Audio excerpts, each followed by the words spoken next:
Este video se titulará Eclipse de Dios. En las arenas profundas del pensamiento, en los debates de la vida, en las tragedias más póstumas, en los momentos más oscuros de la razón del alma, nos preguntamos realmente si existe Dios y si existe, ¿por qué permite tanto mal? ¿Y por qué el hombre en sinfín de ocasiones se deja a la deriva del sufrimiento, del llanto y la desesperación?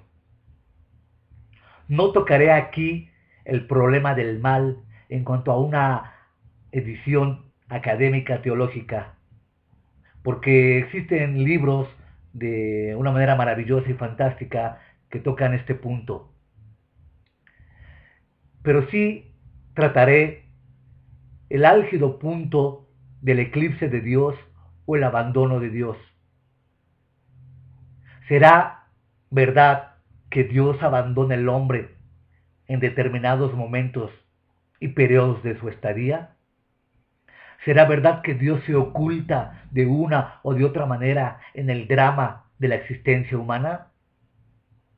No quiero recurrir a la falsa teología protestante moderna, ni tampoco quiero hacer de estas reflexiones unas metodologías de pensamiento pobres y primitivas. He venido postulando en videos anteriores que el pecado primordial de las iglesias protestantes han sido, número uno, quitar el pensamiento y la reflexión del congregante hacia las distintas posturas, tanto doctrinales, éticas, bíblicas y prácticas, en la manera de evaluar los contextos religiosos a niveles pastorales. El pastor moderno ha cometido el gran pecado de atropellar, de manipular, de cauterizar, de cautivar y esclavizar la mente del hombre. No voy a tocar el punto tampoco de no juzguéis para que no sean juzgados, porque hemos reiterado en diversas ocasiones cómo con esa mala doctrina se ha castrado la voluntad del pensamiento del hombre. Hacemos hincapié en recordar que la teología protestante nació del pensamiento de la Reforma con Martín Lutero, con su gran lema de las luces que Manuel Kant después engrandeció a niveles insospechados, el lema Atrévete a pensar. Y en esa reflexión y en ese derecho y en esa oportunidad que tengo hoy de comunicarte este video, lo hago con ese atrevimiento de atreverme a pensar.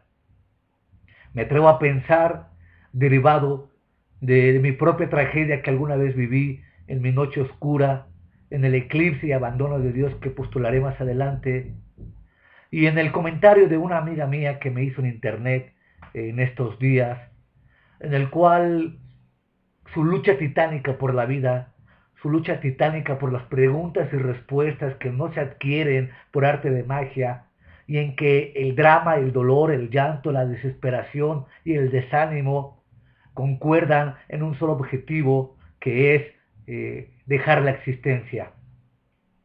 Sin más preámbulos, entraré de lleno a lo que he denominado en este video Eclipse de Dios. Una reflexión teológica, filosófica, una reflexión de mi propia experiencia entre el drama, el dolor y la agonía, y una reflexión entre aquellos que de una u otra manera han pasado y siguen pasando lo que alguna vez recorrí. Entonces, empezamos con este pensamiento de Martin Buber en su libro Eclipse de Dios, editorial Sígueme. Martin Buber apunta: reconocemos que la más grande de las cargas y las palabras humanas que encogen al espíritu del hombre es la abrumación. Una abrumación que ha sido hábilmente sustituida, escondida y redefinida en base a la palabra de Dios. Una palabra de Dios que ha sido envilecida y mutilada, pero que pese a que ha sido envilecida y mutilada, no podemos abandonarla. No podemos limpiar la palabra de Dios y no podemos devolverle su integridad. Sin embargo, profanada y mutilada como está, podemos levantarla del polvo y erigirla por sobre una hora de gran zozobra. Y esta es la primera reflexión.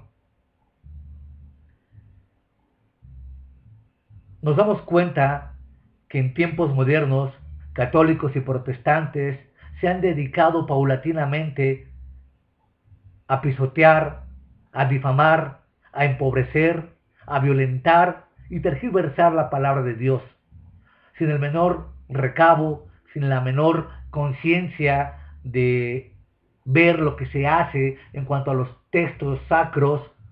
Se han postulado una serie de doctrinas, teorías y prácticas que han terminado por diseminar la palabra santa.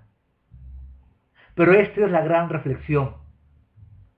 Pese a que estos falsos pastores, ministros, sacerdotes, papas, reyes y emperadores hayan pisoteado brutalmente la palabra de Dios, no por ello nosotros, los que perseguimos la meta asintótica del Cristo crucificado, nosotros los que elevamos nuestros ojos en una oración de desesperanza, de terror, de ruego, de miedo hacia el Dios que se oculta de una u otra manera, podemos ni debemos abandonar la palabra de Dios.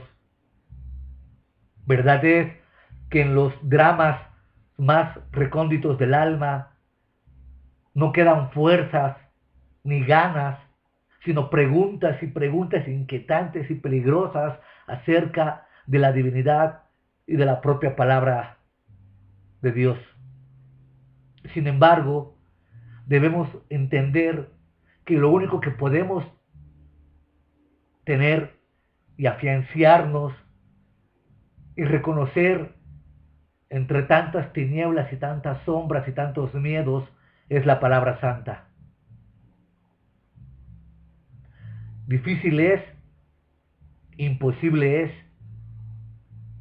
recurrir a la palabra de Dios cuando sentimos ese abandono, esa ira, ese terror, esa maldición del propio Dios hacia el alma del hombre. No pretendo ser reduccionista y como arte de magia venir y decirte que abras tu Biblia y que en ella vas a encontrar las respuestas inherentes a la tragedia de tu alma o a la tragedia de tu corazón, porque no va a ser así. El Dios que se oculta, el Dios que no brilla todos los días, el Dios que guarda silencio en muchas etapas de tu vida, lo hace por distintos motivos, a veces entendibles y a veces no entendibles, pero que sí requiere un esfuerzo extra en el espíritu del hombre para intentar captar un poco de la voz divina o hálito divina o presencia divina en las Santas Escrituras. El único camino, la única luz, la única verdad, la única ancla que nos puede detener en contra del pecado y de la maldad, a fin de que nuestra vida no siga por esa espiral de pecado y de maldad y nos perdamos eternamente, es la palabra de Dios. No encuentro otro camino, otra verdad, otra realidad que tomarnos ahora más que nunca de la palabra santa. Ahora más que nunca necesitamos volver nuestros ojos con una realidad profunda y con un pensamiento del corazón a la palabra de Dios. Si nuestro pecado, si nuestra maldad, si nuestro hombre oscuro, si nuestro hombre de tinieblas ha opacado la luz del Evangelio, es momento de intentar abrir la Biblia e intentar buscar los caminos de la salvación a través del hálito divino expresado en las Escrituras.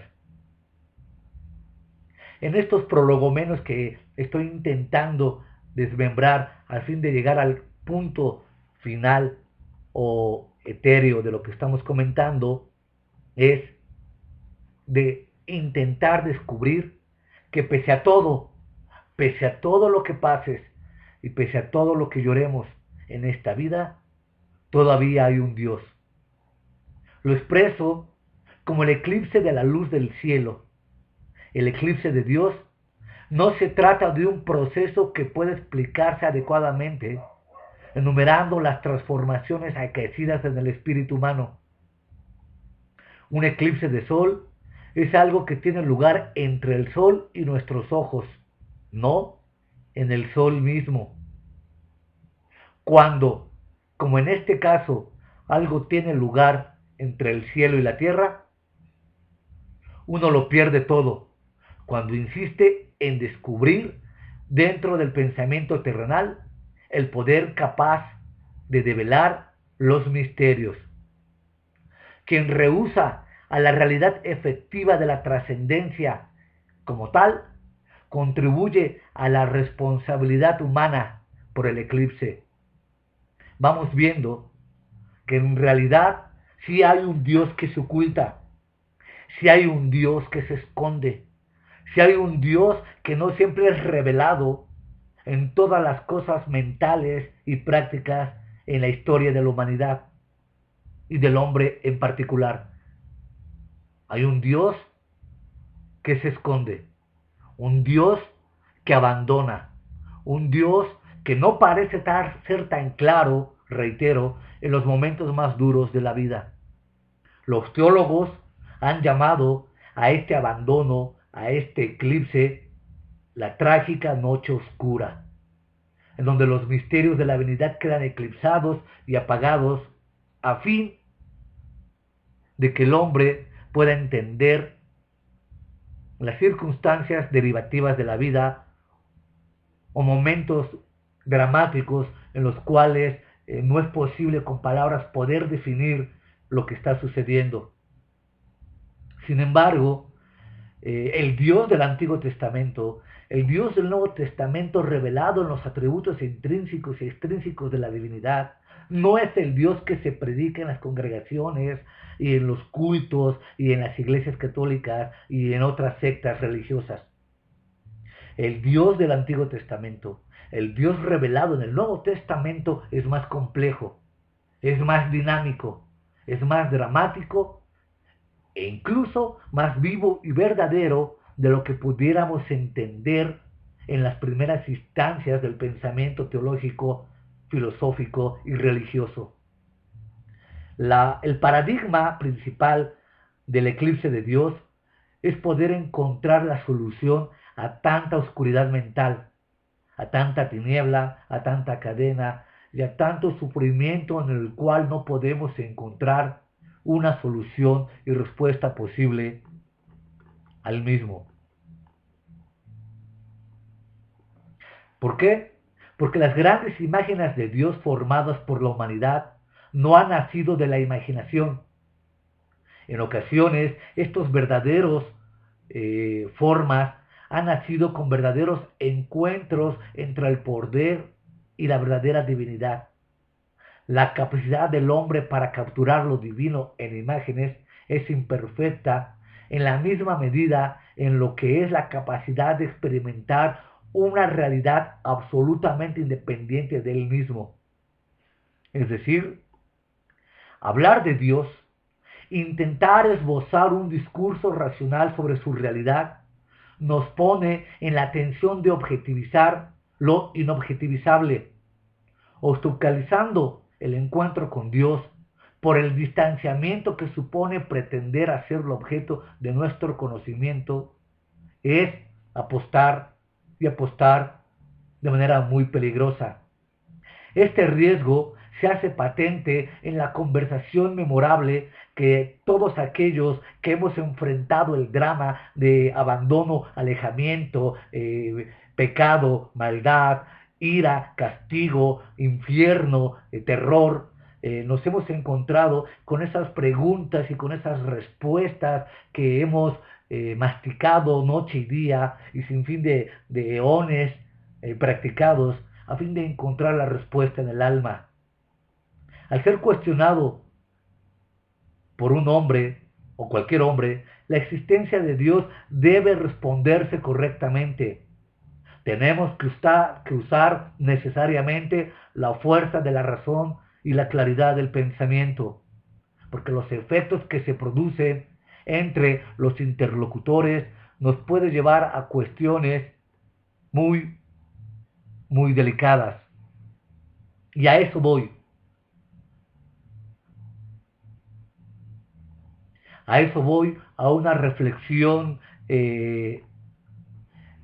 sintomática, a una reflexión profunda del alma, en donde las fórmulas mágicas, los chicles bíblicos, las postulaciones y derivaciones y respuestas táctiles no llenan nuestra hambre de sed de Dios, por supuesto, nuestras preguntas de Dios, por supuesto, y tampoco calma ese dolor, ese desosiego, ese abandono, ese eclipsar de la mente divina y del corazón del hombre en la misma existencia pragmática de la divinidad. Por ende, este, reitero, video estará lleno de reflexiones filosóficas, teológicas, que apuntan a la deriva de la conciencia del hombre y a la deriva de respuestas que realmente necesitamos. Un gran filósofo afirmaba que cuando el silencio de Dios es abrumador, el hombre debe de hacer y empezar las primeras preguntas acerca de ese silencio divino. Pues si esa es la manera o la forma de intentar despertar el alma y la reflexión a la tarea teológica y a la tarea bíblica, entonces tenemos mucha tarea. Entre el drama y la reflexión no existe en ocasiones ese puente de comunicación que nos permita entablar el diálogo intrínseco y que dé las reflexiones y posturas y respuestas claras al drama ya existente. Necesitamos esa reflexión, esa postulación del pensamiento del hombre para poder entender nuestro pasado, nuestro presente y nuestro futuro. Con ello quiero hacer la más clara reflexión al primer punto, llamado el gobierno oculto de Yahvé. La cuestión del carácter oculto de Yahvé ha sido importante en toda la teología, tanto del Antiguo como del Nuevo Testamento, especialmente en el caso de los grandes reformadores como Martín Lutero y Juan Calvino. Martin Buber ha estudiado el tema desde la perspectiva del judaísmo con un poco de reflexión filosófica que ya iniciamos en estos prolegomenos. Estamos entrando de lleno en el carácter oculto de Yahweh, en el abandono de Yahvé, en el ocultamiento de su presencia y de su palabra en la realidad del hombre. En el testimonio primordial de Israel, tal como hemos visto y estudiado, Yahvé es presentado como el sujeto de verbos transformativos. Ya sabemos que el sujeto es el que realiza la acción. Importante esto porque empezaré a hablar del sujeto como aquel que realiza las acciones derivativas del alma, mediante los cuales Yahvé interviene y se inmiscuye de forma dramática e identificable en la vida de Israel y en la vida de la iglesia, a fin de obrar su derecho, caracterizado por la justicia, la equidad y la fiabilidad humana, incluso dentro y fuera del contexto patrístico del pueblo de Israel. Dichas acciones transformativas de Yahvé son en realidad pocas y aparecen espaciadas, de modo que, por lo general, Israel debe arreglárselas sin esas maravillas de novedad radical, viviendo en un mundo profano y cotidiano donde los procesos biológicos del nacimiento y la muerte, los procesos familiares de amor y odio, y los procesos políticos de esplendor y ocaso, de guerra y paz, se suceden rápidamente. Lo destacable de la réplica del testimonio de Israel es que, aunque el activo, directivo y visible Yahvé desapareció de su vida, ¿cuántos de nosotros en momentos gloriosos, llenos de éxtasis, hemos visto el poder, la gloria, la mano transformadora de Yahvé en nuestras almas, corazones y en nuestra vida práctica? Y de repente todo quedó en una verdadera sombra de tinieblas y oscuridad que deja perplejo aún al corazón y al alma más fuerte. Es decir, ello, a pesar de ese eclipse, para Israel no le impidió meditar sobre el carácter o el objetivo y las implicaciones de Yahvé, sufriendo la ausencia de grandes intervenciones de Yahvé. Israel aprendió de él de otra manera. Y es lo que estamos viviendo muchos de los que tenemos la noche oscura. Al no tener esa revelación directa de Dios, al no tener esa presencia directa de Dios, al no tener esa palabra directa de Dios, estamos intentando no alejarnos de Dios a través de otra manera. Y no se malentienda, no con esto quiero decir que nos vamos a alejar de la Biblia, nos vamos a alejar en sectas y religiones paganas e idólatras, afuera de la Biblia. No, me estoy refiriendo al punto central de que debemos de aprender a buscar la presencia de Dios en otros tipos de reflexiones. Es decir, nuestros discursos atribuyen a pocos verbos transformativos de Yahvé.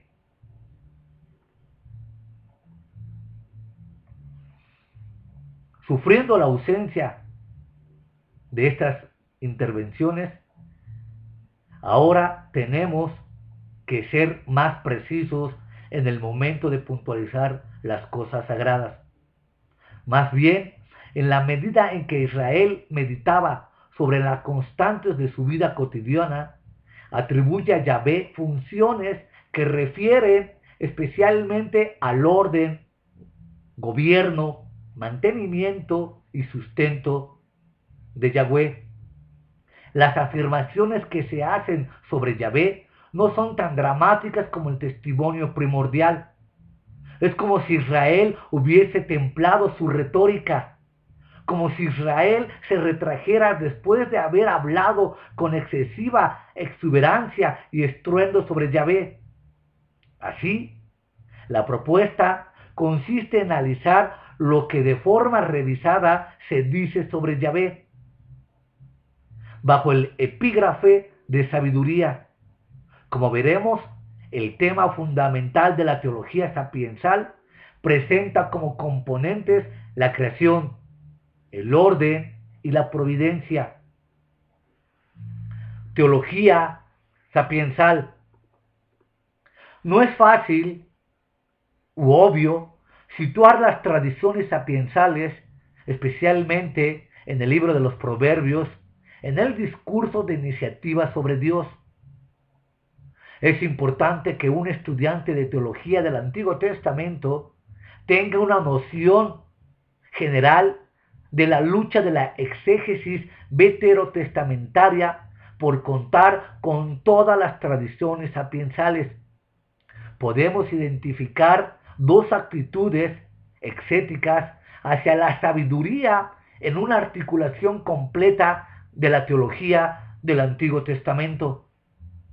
En primer lugar, y ciertamente, ejerciendo una gran influencia, la teología del Antiguo Testamento en el siglo XX ha tratado la cuestión sapiensal como un embarazoso hijastro, debido a que la sabiduría en el libro de los Proverbios no refleja ninguna de las grandes interpretaciones de la exégesis del siglo XX, por ejemplo, la alianza, el credo o las acciones poderosas y milagrosas, y dado que tenía mucho en común con otros documentos y presupuestos religiosos del Antiguo Oriente Próximo, la sapiensal ha sido tratada casi como algo no israelita y ciertamente como algo incongruente con lo que se consideraban los principios acentos de la fe de Israel primitiva. Esta visión partía de una noción consensuada sobre lo que constituía el único y el medio de fe de Israel. El problema con el rechazo sapiensal es que el material está presente en el Antiguo Testamento y ciertamente algunos israelitas de forma juiciosa lo consideraron como material teológico, de manera que no estamos en posición de rechazar lo que el mismo Israel no despreció en su literatura normativa. En segundo lugar, en respuesta a esta posición exegética que en gran medida el mismo había propugnado, Gerhard von Rahn, uno de los grandes teólogos del Antiguo Testamento, ofreció una valoración completamente distinta de la sabiduría como material teológico. En su primer volumen, Teología del Antiguo Testamento, von Rahn presentaba el material sapiensal junto a los salmos como una respuesta teológica al credo de Israel. Esta propuesta tiene el mérito de incluir el material sapiensal en el horizonte teológico de Israel y tomar en serio dicho material que había sido alguna vez abandonado. En la actualidad se reconoce que lo sapiensal está presente en la Biblia como un dato teológico. Sin embargo, el epígrafe de respuesta no resulta válido como una última instancia, puesto que el material en sí no está familiarizado con la perspectiva del credo. En su último libro, von Rahn revisó esta valoración a fin de afirmar que la sabiduría era simplemente una forma alternativa de hacer teología. La respuesta representa un contexto distinto para la fe y ofrece opciones intelectuales, culturales y sociológicas muy diferentes. En realidad, en este planteamiento hay numerosos elementos que pueden resultar adecuados. Si un estudiante de teología del Antiguo Testamento avanza siguiendo las líneas de dicho modelo, en todo caso reconocerá que el Antiguo Testamento articula más de una forma de hacer teología. No disiento especialmente de la noción de la sabiduría como modelo alternativo de discurso teológico. No obstante, pretendo comprender el Antiguo Testamento en términos de testimonios, de modo que se ofrecen las nociones de lo sapiensal como algo alternativo, a fin de sugerir que no se trata de un esfuerzo secundario e inconexo, sino alternativo, a fin de sugerir que Yahvé hace un intento demostrativo de su presencia y de un contexto en una vivencia de Israel a fin de establecer ciertas nociones concluyentes. Si Israel no podía hablar de Yahvé como aquel que lleva acciones transformativas de manera radical, entonces no tenía gran cosa que decir teológicamente a la luz de los verbos ya analizados y explicados. Porque entonces se debería de dejar la vida de Yahvé hacia otros grandes, muy grandes horizontes. De tal forma, entonces, encontramos que hablar sobre Yahvé en los diarios caminar de la vida resulta en ocasiones de una forma muy modesta y en ocasiones en un silencio abrumador. Por tanto, una arriesgada propuesta del yavismo se atreve a hacer una afirmación, pese al eclipse, de su soberanía y fidelidad soberana sobre aquellas dimensiones de la vida donde no es palpable el Yahvé de los grandes verbos, donde no es palpable el Yahvé en las grandes tragedias.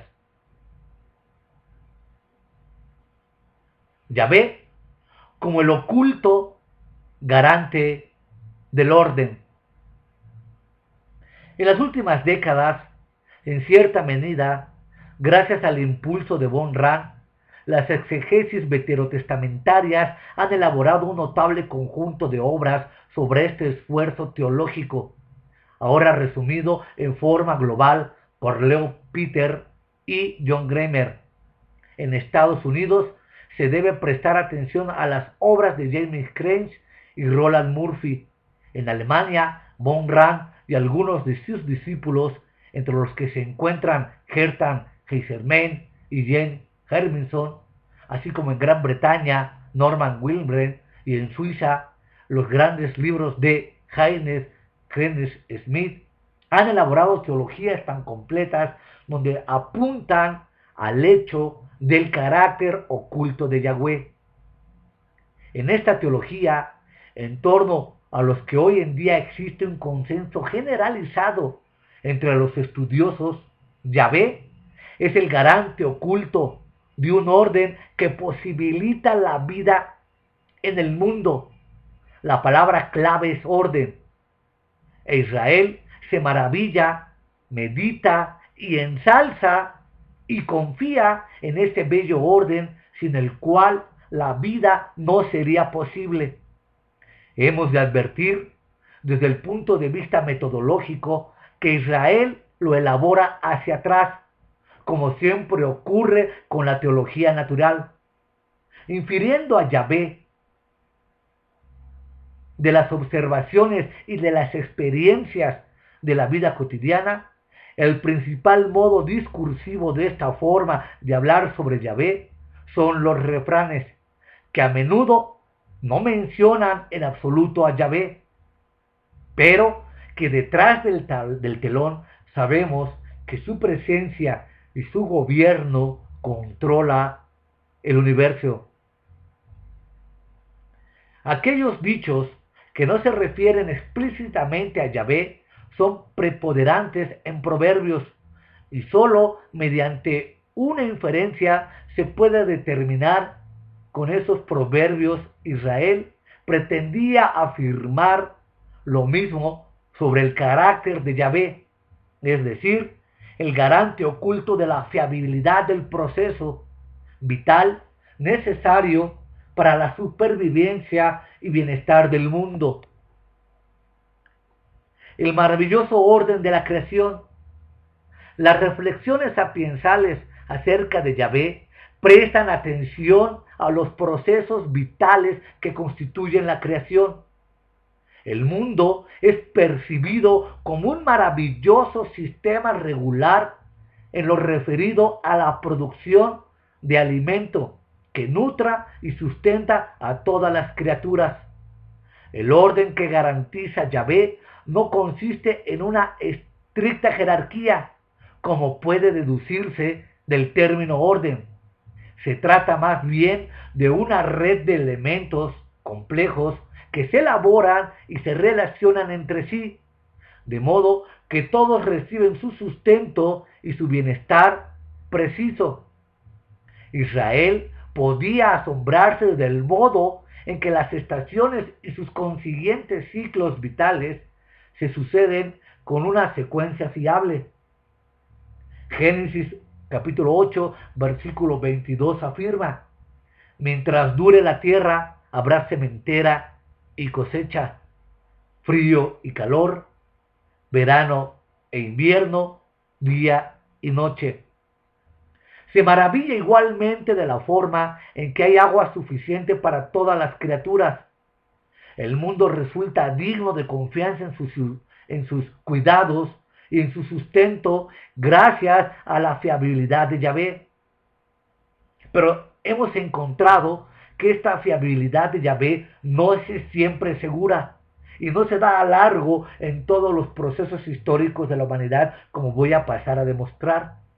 Cuando se interrumpe esa fiabilidad, cuando se interrumpe ese pacto, cuando se interrumpe esa presencia, cuando se interrumpe ese diálogo o binomio Dios creador, hombre, hombre Dios y Dios hombre, es cuando surge la noche tan dramáticamente llamada oscura.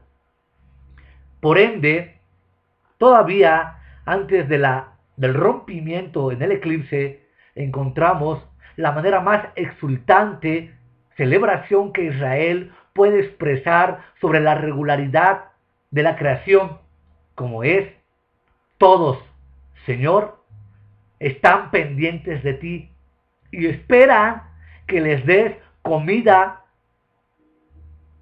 a su tiempo. Tú les das y ellos la toman.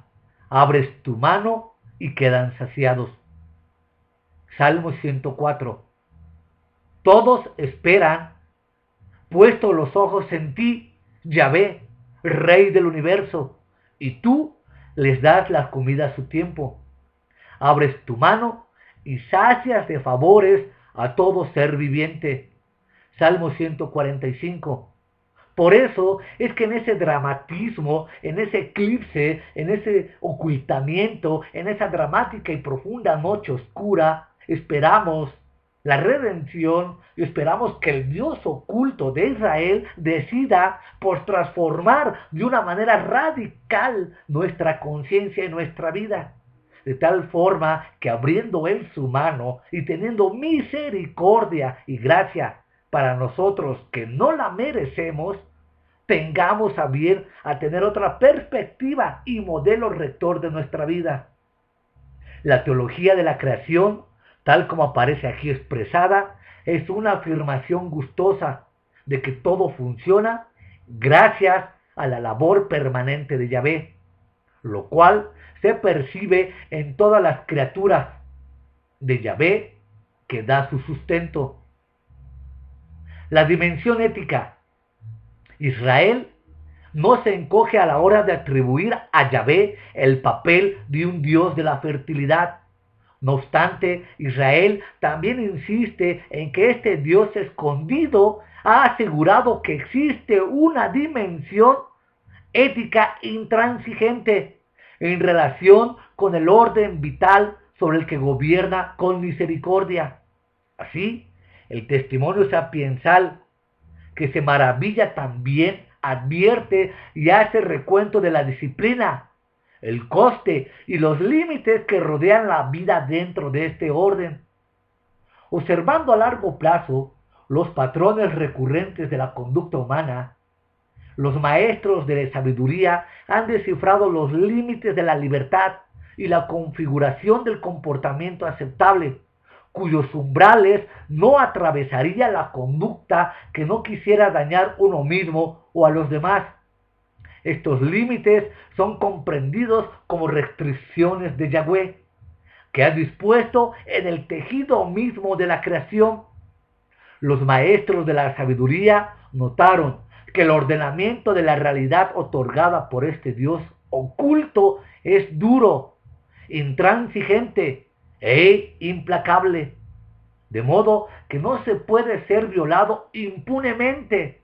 De este modo, la sabiduría trata de las fronteras establecidas por Dios en relación con el comportamiento y la obediencia, y la necesidad aparece como una conducta destructiva que ignora o traspasa estos límites. De hecho, tal necedad es como apunta von Randt ateísmo práctico, pues apunta y actúa como si la labor del garante de Yahvé no tuviese validez, y como si el individuo que obra fuese autónomo y no debiera observar ninguna restricción. Dos interpretaciones exegéticas resultan de utilidad a la hora de articular este gobierno oculto y acechante de Yahvé.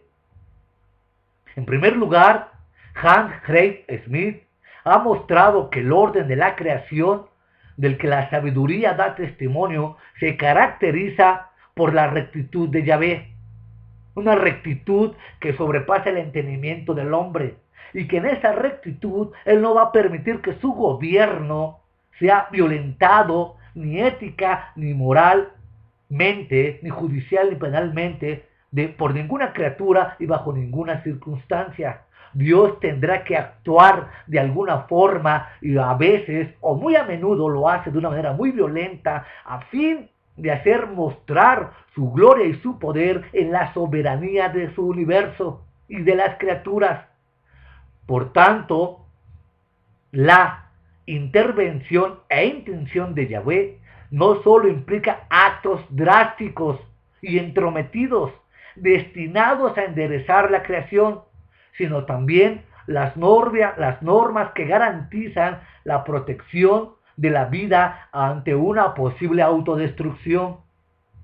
La sabiduría consiste en asumir las normas de viabilidad que Yahvé ha escrito en el tejido mismo de la vida y de la creación. ¿Cuántas veces tus proyectos, mis más altos anhelos, mis más altas emociones afectivas del amor han sido truncadas de manera inexplicable?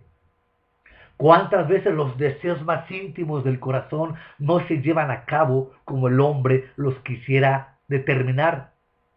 Ya hemos visto que a través de la mano de Dios, de la mano que se introduce en la vida del ser humano, de la mano que rige el comportamiento personal, es con el único fin de que tales deseos o tales motivaciones nos podrían llevar a una autodestrucción que nosotros en nuestra mente finita no vemos, pero que el Dios de toda la creación en su mente y poder infinito sí logra palpar. Entonces, podríamos empezar a entender que si el eclipse divino, si la noche oscura, si el dolor profundo del alma está dado en lo más profundo del corazón del hombre, y no hemos podido salir con banderas avantes de la misma, es porque quizás saliendo de una manera u otra manera de la noche oscura, podríamos dirigirnos automáticamente a la autodestrucción, que no vemos, que no palpamos y que no sentimos, pero que luchamos desesperadamente día y noche, noche y día, hora tras hora, minuto tras minuto, en encontrar esas respuestas peligrosas a esas preguntas peligrosas que hemos palpado, pero que, como hemos analizado, nos podrían llevar a la autodestrucción. Y aquí el amor infinito de Dios se deja ver tras el telón del teatro y tras las bambalinas.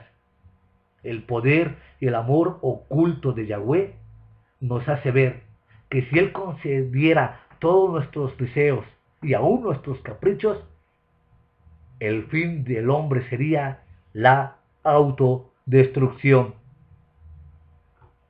Por tanto, la responsabilidad moral forma parte del carácter mismo de la vida en el mundo que ofrece el escondido Yahvé.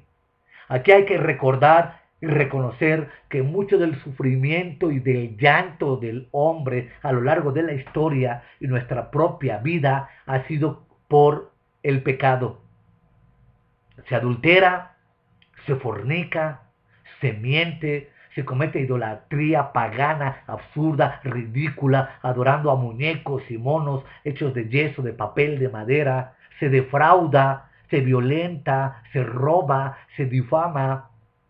Y todavía esperamos que en ese comportamiento de conducta no tengamos consecuencias que sufrir por los mismos actos. Es obvio que Yahweh tiene que reaccionar ante tales conductas y frenar la conducta delictiva del hombre de tal forma que no descienda en el espiral de la vida del pecado y de la muerte eterna. Lo ha hecho en mi vida y pese al dolor y la tragedia, lo sigue haciendo, y espero que en estas reflexiones ambos encontremos otro punto más de por qué esta noche y este eclipse divino. La ética no es un añadido tardío a un proceso pragmático ni dogmático. La ética es más bien una cuestión de conducta en el cual se refleja el carácter de Dios, que desea que la vida se viva conforme a una responsable relacionalidad con todo el tejido de la creación. De este modo, la imaginación de Israel está modelada por la percepción de los dones, los límites y las recompensas impuestas por Yahvé, que dejan amplias áreas de desarrollo en la opción, la libertad y la responsabilidad humana, así como para el reconocimiento del uso humano del poder y la autoridad. En medio de estas afirmaciones humanistas, no obstante, se percibe con sobriedad que la autonomía, la ibris y la necesidad y necedad son intrínsecas e ineludiblemente destructivas. Yahvé está oculto en el proceso, siendo Israel y sus vecinos quienes calculan los costes y los beneficios implicados. Yahvé no ha abdicado en absoluto, puesto que se ha reservado la configuración del mundo moral en que vive Israel. Dimensión estética. La dimensión ética del gobierno de Yahvé es real e ineludible. El problema es que una norma como de actos consecuencias puede ser reforzada y aprovechada para convertirla en un rígido sistema de control social. Sin duda, muchos de los que se rebelan contra la fe bíblica y el Dios bíblico son de hecho implacables ante los opresivos modelos de control social llevados a cabo en nombre de esa santidad oculta y acechante. Yo, por ejemplo, yo soy un enemigo acérrimo, ineludible e irreconciliable de la Iglesia Católica Romana, por ser una iglesia opresiva, por ser una iglesia autoritativa, por ser una iglesia que ha pisoteado y denigrado los derechos fundamentales del hombre, que ha usado a lo largo de toda la historia a la mujer como instrumento para sus más infames caprichos y soberbias. Por tanto, pese a que a esa autoridad tirana, dogmática, mentirosa, mitológica, pudiera aparentar ciertos hechos éticos, la verdad es que el Dios de Israel permite, porque su ordenamiento es de tal fuerza, y lo será, que su belleza en la orden de la creación ha culminado en una obra de sabiduría con tal admiración y asombro. La dimensión estética y la obra del Dios de la sabiduría, que es en cierta medida un correctivo frente a un excesivo y exceso ética, han sido tratados de formas correctas y elocuentes en su misma creación. Aquí podemos ver solamente algunas pruebas de esta dimensión del orden bueno, de tal forma que Yahweh tiene las pruebas que atestiguan la generosidad y el arte brillante del Yahvé oculto. Por eso, Yahvé exclamó en Génesis capítulo 1, versículo 1, al concluir el sexto día de la creación: era muy bueno. Muy probablemente se trata de un juicio estético y de una respuesta a la brillante obra de la creación. La sensación de belleza o hermosura evoca por parte de Yahvé una respuesta doxológica al orden creado, una sensación de satisfacción por parte del artista, de un gustoso reconocimiento del éxito. Aquí y en otras partes, la gran forma y exigencia del mandamiento requiere carácter éticos. De este modo, al hablar de la creación, se culmina con alegría y regocijo.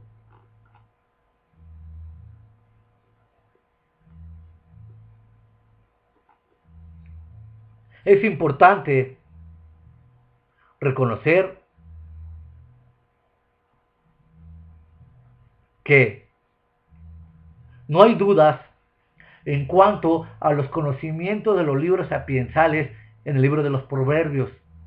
Se trata también de una obra expresada por toda la comunidad. En el impresionante inventario doxológico de las criaturas, el poema resulta detallado en el Salmo 104 de la manera más general, a pormenores más particulares, al observar las maravillas de la creación, incluyendo asnos, aves, cabras, tejones, leones, el pan y el vino. El gran canto de la creación culmina reconociendo que la provisión diaria de pan y vino es señal de un gobierno clemente y generoso.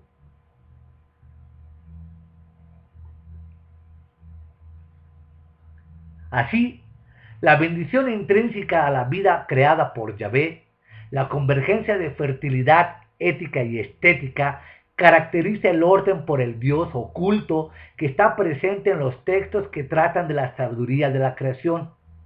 Esta articulación del Dios escondido permite a Israel decir que Yahvé, que no le permitirá el testimonio primordial basado en las acciones poderosas, o al menos que la tradición exegética no contemplaba.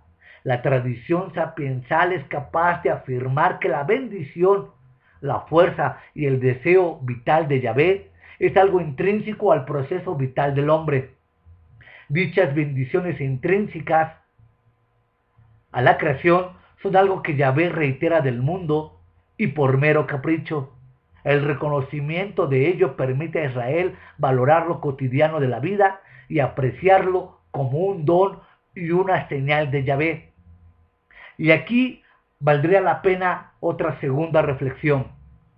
Si tanto lo bueno como lo malo, las tinieblas, la luz, la adversidad, el dolor y el llanto son percibidos como actos directos de Yahvé, en donde Él formula su soberanía y hace lo que Él quiere en el cielo como en la tierra, entonces las preguntas más figurativas e interpretativas que podemos dar de la divinidad nacen precisamente de ese dolor y ocultamiento del que estamos haciendo mención. Entonces, ahora más que nunca necesitaríamos una intervención milagrosa, una intervención poderosa, una intervención clara y directa del Dios oculto hacia aquellas personas que necesitamos urgentemente una acción transformadora de los verbos divinos para podernos entender en la misma dimensión estética, ética, teológica, doctrinal hacia la divinidad. Urge un milagro divino en las obras y en los pensamientos y sombras de los hombres hacia su rescate. La interpretación teológica y eclesiástica del Yahvé oculto, del Yahvé que se esconde, del Yahvé que no se muestra, solo sirve en una reflexión filosófica y para dar ciertas respuestas. Pero necesitamos ya esa respuesta derivativa, milagrosa del Dios de los cielos para que nuestra vida sea transformada. ¿Por qué? Porque de otra manera no podríamos salir de esa noche oscura. Si el Dios de los cielos, si el Dios de Abraham, si el Dios de Isaac, si el Dios de Jacob no actúa pronto y decididamente a favor de aquellos que imploramos el fin de la noche oscura, entonces nuestra vida llena de dramatismo y de dolor y de sombras descenderá cargada de penas y de llanto hacia el sepulcro. Reconocemos en una clara y en una sincera manifestación del alma que no podemos, no tenemos ni las fuerzas, ni el conocimiento, ni la capacidad intelectual, mucho menos espiritual, para poder salir de esta situación más que dramática. Necesitamos la personificación y providencia de Yahvé. ¿Por qué? Porque este Dios escondido que ordena todo como una norma, como una intención y valoración y propósito de sus hechos, necesitamos que Yahvé sea deseado, que Yahvé como persona pueda discernir, asumir y practicar, e incluso oponerse a nuestros deseos en esa manifestación y revelación de tanta urgencia.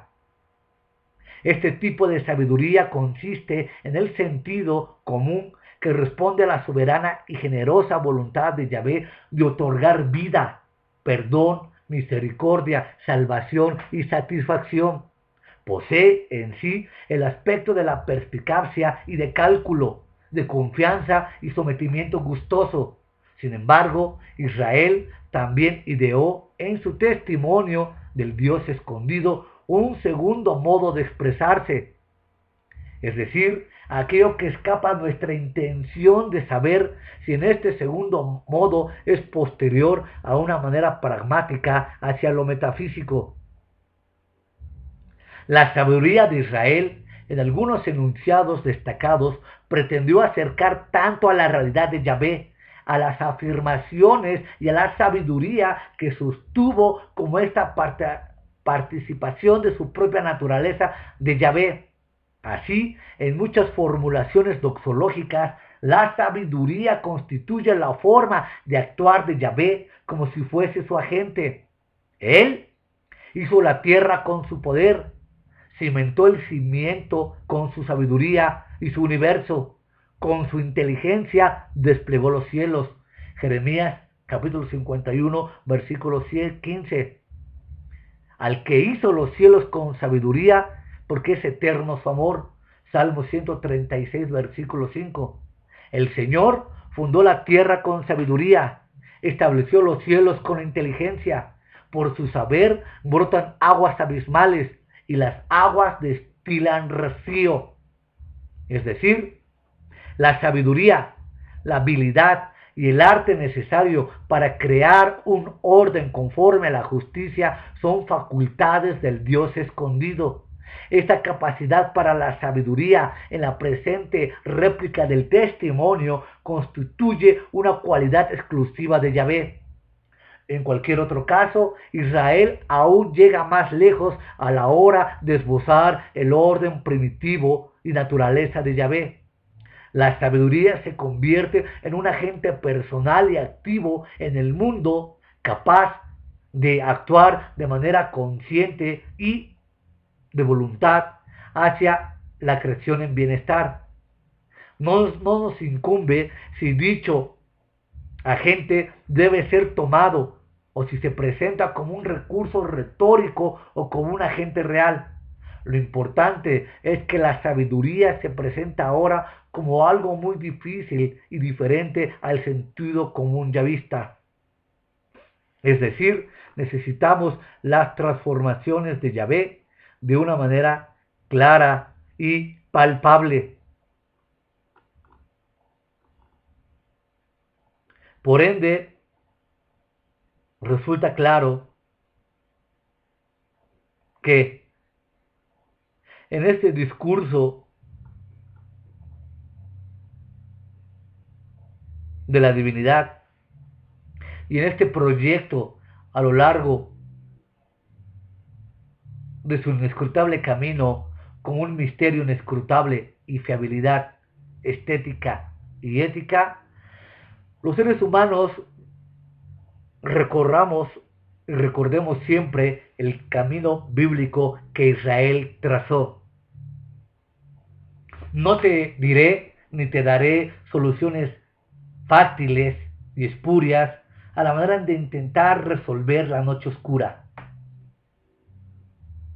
Mentira es que tu noche oscura o tu crisis mental o el gobierno escondido de Yahvé no se hace patente en tu vida porque no diezmas, porque no te sujetas a los pastores, porque no te congregas, porque no ofrendas, porque no guardas el sábado, porque no haces tal o cual cosa que te quieran imponer los seres humanos o líderes religiosos, cualquiera que sea su denominación.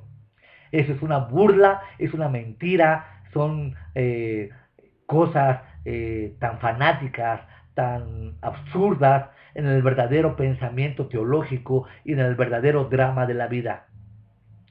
No nos dejemos arrastrar pues por soluciones mediocres, por soluciones fuera del contexto dramático del dolor, de la pena, del llanto y del ocultamiento. Necesitamos respuestas más inteligentes. Necesitamos preguntas más inteligentes. Necesitamos un comportamiento ético y estético más inteligente, sin lugar a dudas. Necesitamos una reflexión en el abstracto de los problemas mentales y los problemas filosóficos de la noche oscura a fin de encontrar solución. Las reflexiones nacidas del alma, las reflexiones nacidas de la conciencia y el no bajar los brazos, la lucha titánica por encontrarse con ese Dios oculto, con ese Dios de la verdad, con ese Dios de la reflexión, con ese Dios revelado en las Sagradas Escrituras, nos llevará indudablemente al camino de la luz, indudablemente al camino de la salvación. Este es la primera parte de las reflexiones del eclipse de Dios, en donde de manera pragmática, filosófica, teológica y tal vez un poco compleja en las derivaciones del testimonio de Israel y en nuestro actuar diario, se pretende encontrar respuestas a nuestras preguntas. Pero reitero, no son respuestas mágicas, son respuestas que requieren una incesante búsqueda en la palabra de Dios, incesante en la reflexión humana, incesante en la obediencia, incesante en la pragmática de los hechos y aún en la propia desobediencia otorgada a la palabra de Dios, aún en la propia operación fallida del pensamiento, de las obras y del corazón y en los pecados y asuntos del hombre. No por eso dejamos de preguntarnos: ¿dónde está Yahvé? ¿Dónde está Yahvé? ¿Dónde está Yahvé?